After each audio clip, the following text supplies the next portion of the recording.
Hello दोस्तों, तो कैसे हैं आप सब। जाहिर है अच्छे होंगे, तंदुरुस्त होंगे और दुआ है हमेशा खुश रहें। दोस्तों, आज फिर हम आप लोगों के सामने इंजेक्शन मोल्डिंग से संबंधित एक नए टॉपिक के साथ जुड़े हैं। सबसे पहले तो आप लोगों से छोटी सी रिक्वेस्ट है, जो मेरा वीडियो देखते हैं प्लीज पूरा देखें ताकि आप लोगों को समझ में आए। पूरा नहीं देखेंगे, आपको कोई चीज समझ में नहीं आएगी तो आप ये कहेंगे कि पता नहीं भाई क्या पेल के चला गया, पता ही नहीं चला क्या बोल रहा था, समझ में नहीं आया। बहुत सारी चीजें ऐसी हैं जो एक दूसरे से ज्वाइंट है। लास्ट तक आप देखेंगे तो आपको समझ में आएगा। टॉपिक है स्ट्रेस मार्क। कई तरह के डिफेक्ट होते हैं इंजेक्शन मोल्डिंग में, उसमें से एक ये है स्ट्रेस मार्क का प्रॉब्लम जो आता है, उसको कैसे रिमूव करते हैं और वो क्यों आता है। स्ट्रेस मार्क ज्यादातर जो मोल्डिंग होने के बाद उन पे पेंट होता है उस पे दिखता है, या फिर जिस पे प्लेटिंग होता है उन पार्ट पे ज्यादा स्ट्रेस मार्क दिखता है। वैसे मोल्डेड पार्ट में भी स्ट्रेस मार्क आता है, उसकी सरफेस जो है वो वीक हो जाती है और पार्ट की स्ट्रेंथ भी कमजोर हो जाती है, जिससे पार्ट टूटने के चांस ज्यादा रहते हैं। इसलिए मोल्डिंग से ही आपको खत्म करना है स्ट्रेस मार्क। ना ही वो पेंट तक जाए ना ही प्लेटिंग तक जाए, आपको मोल्डिंग में ही खत्म करना है स्ट्रेस मार्क। तो कैसे करेंगे खत्म, आओ स्टार्ट करते हैं। प्लास्टिक पार्ट्स को जब हम मोल्डेड करते हैं या मोल्डिंग करते हैं तो क्या होता है कि मटेरियल के मॉलिक्यूल्स की जो बॉन्डिंग रहती है वो किसी कारणवश प्रॉपर नहीं हो पाती है, तो वो ब्रेक होती है। उसका इफेक्ट पार्ट के सरफेस पे पड़ता है। ब्रेक होने की वजह से ऊपर क्रैक हो जाता है, क्रैक होने की वजह से स्ट्रेस जनरेट होता है, जिसे स्ट्रेस मार्क कहते हैं। मतलब पार्ट के सरफेस से एक तरह का फटा फटा सा आपको दिखेगा, क्रैक हो जाएगा, वहां एरिया व्हाइट मार्क हो जाएगा पार्ट के सरफेस पे, उसे कहते हैं स्ट्रेस मार्क। ये जनरली मोल्डिंग में आता है। मोल्डिंग पार्ट को हम जब पेंट करते हैं या प्लेटिंग करते हैं तो वो ज्यादा विजुअली हो जाता है, क्योंकि उसके सरफेस पे जो पेंट रहता है प्रॉपर पेंट नहीं हो पाता है, पेंट क्रैक होता है।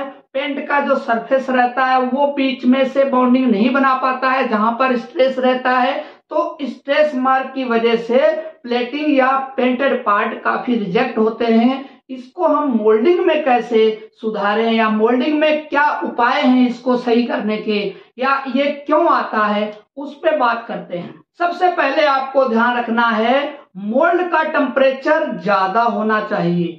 यदि कम है तो स्ट्रेस मार्क आने के पूरे चांस हैं, इसलिए एमटीसी का टेम्परेचर को हम इंक्रीज करके रखेंगे। जहां एमटीसी नहीं लगी है उसमें एमटीसी लगाएंगे, मोल्ड के सरफेस के टेम्परेचर को मेंटेन रखेंगे जितना रिक्वायरमेंट है रॉ मटेरियल के अकॉर्डिंग। दूसरा पॉइंट, गेट साइज अगर बहुत कम है, छोटा गेट साइज है जहां से मटेरियल इन हो रहा है कैविटी में, छोटा है तो भी स्ट्रेस मार्क आने के चांस रहते हैं, क्योंकि हमें उसको प्रेशर ज्यादा देना पड़ता है, स्पीड ज्यादा लगती है और उसकी वजह से स्ट्रेस मार्क जनरेट होता है। इसलिए गेट साइज को प्रॉपर मेंटेन करना चाहिए। स्टार्टिंग में जब मोल्ड मैन्युफैक्चरिंग होती है तब गेट पॉइंट पर प्रॉपर ध्यान देके ही गेट का साइज इंक्रीज करना चाहिए, या फिर आप उसको इंक्रीज कर सकते हैं।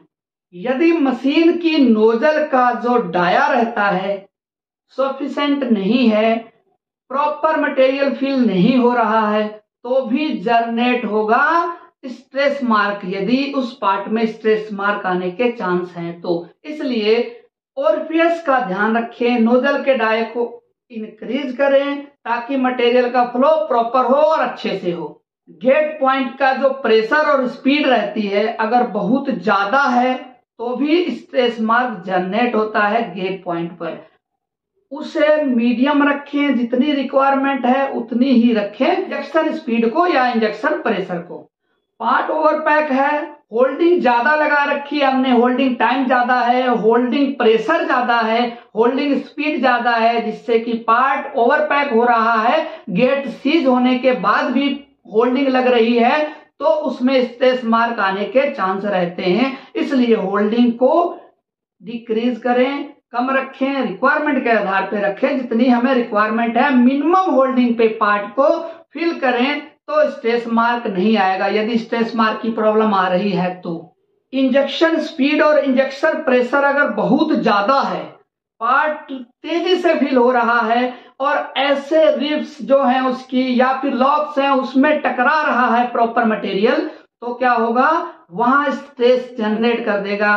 प्रॉपर जो मॉलिक्यूल्स हैं बॉन्डिंग नहीं बना पाएंगे, स्पीड प्रेशर ज्यादा होगा तो वहां स्ट्रेस मार्क आने के चांस रहते हैं। इसलिए उसका इंजेक्शन प्रेशर और इंजेक्शन स्पीड को कम रखें, डिक्रीज करें। यदि गेट पॉइंट पर आ रहा है स्ट्रेस मार्क तो पहली स्पीड है 10 mm से 20 mm तक की जो स्पीड लगाते हैं ना, पहली बिल्कुल स्लो रखें ताकि स्मूथली पार्ट फिल हो पहले, बाद में आप स्पीड बढ़ा के पार्ट को पूरा फिल कर सकते हैं। पहले बिल्कुल स्लो रखें स्पीड, ताकि मटेरियल स्लो फिल होगा तो स्ट्रेस मार्क नहीं आएगा। ये बहुत ही क्रिटिकल कंडीशन होती है जब गेट पॉइंट पर फ्लो मार्क आ रहा होता है। वही फ्लो मार्क ही स्ट्रेस बना देता है जब हम पेंट करते हैं या प्लेटिंग करते हैं। इसलिए आपको ध्यान रखना है, स्टार्टिंग की स्पीड को बिल्कुल स्लो करना है ताकि स्मूथली पार्ट को फिल करें और स्ट्रेस मार्क को रिमूव करें।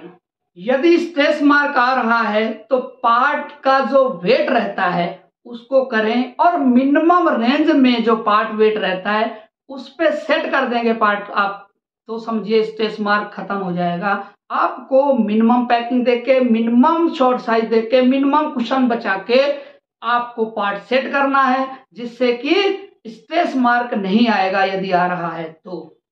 यदि वॉल गेट है, वॉल गेट का जो डिले टाइमिंग रहती है जो, उसको आप इंक्रीज करके पार्ट को स्मूथली फिल करके स्ट्रेस मार्क को रिमूव कर सकते हैं। मोल्ड की जो सरफेस रहती है, यदि केविटी सरफेस प्रॉपर स्मूथ नहीं है तो आप उसको पॉलिश करवाएं।